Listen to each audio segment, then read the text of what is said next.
Pranava Greenwich, where the dream of luxury and nature truly comes home. Pranava Greenwich, a home full of love and dream. Party మారి వచ్చిన ఎమ్మెల్యేల వ్యవహారం అధికార పార్టీకి headache గా మారిందా అంటే అవుననే వార్తలు వినిపిస్తున్నాయి. పాత కొత్త నేతల మధ్య పంచాయతీలు మున్సిపల్ ఎన్నికల్లో హస్తం పార్టీకి మైనస్ అయ్యే అవకాశం ఉందంటున్నారు. పార్టీ ఫిరాయింపులపై స్పీకర్ ఆ ఎమ్మెల్యేలకు క్లీన్ చిట్ ఇచ్చినా ఆయా నియోజకవర్గాల్లో కాంగ్రెస్ నేతలు వలస ఎమ్మెల్యేలకు క్లీన్ చిట్ ఇవ్వడం లేదంట. వారి మధ్య సమన్వయ లోపంతో మున్సిపాలిటీ కార్పొరేషన్ ఎన్నికల్లో అధికార పార్టీ వలస ఎమ్మెల్యేలు ప్రాతినిధ్యం వహిస్తున్న నియోజకవర్గంలో మెజార్టీ స్థానాలు కైవసం చేసుకోవడంపై అనుమానాలు వ్యక్తమవుతున్నాయి. అసలు పార్టీ మారి వచ్చిన బీఆర్ఎస్ ఎమ్మెల్యేల సెగ్మెంట్లలో మున్సిపల్స్ సందర్భంగా ఏం జరిగింది? రాష్ట్రంలో మున్సిపాలిటీ కార్పొరేషన్ ఎన్నికల హడావిడి ముగిసింది. ఎన్నికల ప్రచారంలో అధికార ప్రతిపక్ష పార్టీల మధ్య మాటల యుద్ధం తీవ్ర స్థాయిలో నడిచింది. మాటలు తూటాలుగా పేలి ఎన్నికల సమరంలో విపరీతమైన హీట్ పెంచాయి. అయితే పార్టీ ఫిరాయించి వచ్చిన ఎమ్మెల్యేల నియోజకవర్గాల్లో మాత్రం ఇందుకు భిన్నమైన పరిస్థితి కనిపించింది. అదే పోలింగ్ ముగిశాక అధికార పక్షాన్ని టెన్షన్ పెడుతోందట. పార్టీ ఫిరాయింపు ఆరోపణలతో స్పీకర్ విచారణ ఎదుర్కొన్నారు. విచారణ అనంతరం వారు ఆ నియోజకవర్గ ఎమ్మెల్యేలుగా కొనసాగుతారని, బీఆర్ఎస్ లోనే ఉన్నారని వారికి స్పీకర్ క్లీన్ చిట్ ఇచ్చారు. స్పీకర్ తీర్పు అలా ఉంటే వారేమో అధికార పార్టీ తరపునే ప్రచారం చేశారు. వారి నియోజకవర్గాల్లోని మున్సిపాలిటీలు అధికార పార్టీ సింబల్ పైనే అభ్యర్థులను బరిలో దించారు. దాంతో అక్కడ పార్టీ పరిస్థితి చర్చనీయాంశంగా మారింది. స్పీకర్ క్లీన్ చిట్ ఇచ్చిన వారిలో ఒకరైన చేవెళ్ల ఎమ్మెల్యే కాలే యాదయ్య పార్టీ బీఫామ్లు చివరి నిమిషంలో తన వర్గానికి ఇచ్చుకున్నారని ఫిర్యాదులు పీసీసీకొచ్చాయి. దాంతో ఎన్నికల ఫలితాలు వేరేలా ఉంటే కఠిన చర్యలుంటాయని పీసీసీ ఆయనకు వార్నింగ్ ఇచ్చిందట.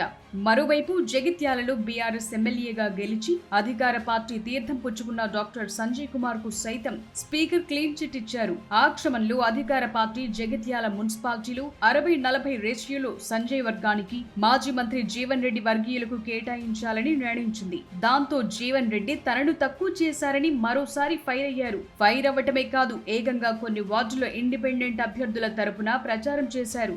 దాంతో అక్కడ అధికార పార్టీ మెజార్టీ స్థానాలు కైవసం చేసుకుంటే ఎవరి వర్గానికి చైర్మన్ పదవి దక్కుతుందన్న చర్చ జరుగుతోంది.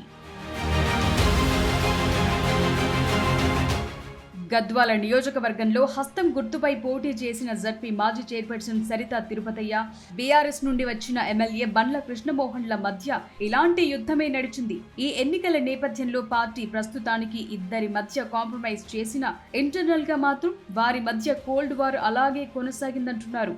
వారి మధ్య సమన్వయానికి పీసీసీ ఎలక్షన్ పరిశీలకులుగా తెల్లం వెంకట్రావు, అరికపూడి గాంధీలను నియమించింది. అది కూడా రాజకీయాల్లో పెద్ద చర్చనీయాంశంగా మారింది.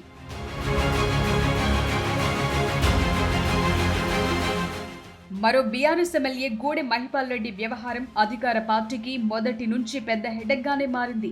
బీఆర్ఎస్ నుంచి గెలిచి అధికార పార్టీలోకి వచ్చిన ఆ పటాన్చెరు ఎమ్మెల్యే ప్రభుత్వంపై మున్సిపల్ ఎన్నికల ముందు నుంచి తీవ్ర అసంతృప్తి వ్యక్తం చేస్తున్నారు.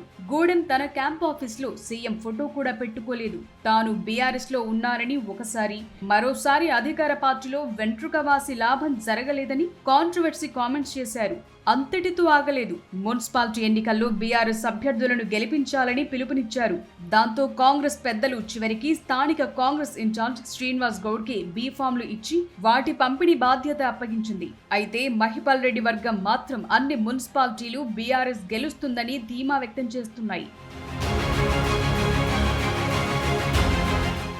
ఇటువంటి పరిణామాలతో మున్సిపల్ ఎన్నికల ఫలితాలు వెలువడిన తరువాత బీఆర్ఎస్ నుంచి వచ్చిన ఎమ్మెల్యేల విషయంలో కాంగ్రెస్ ఒక నిర్ణయం తీసుకుంటుందంటున్నారు.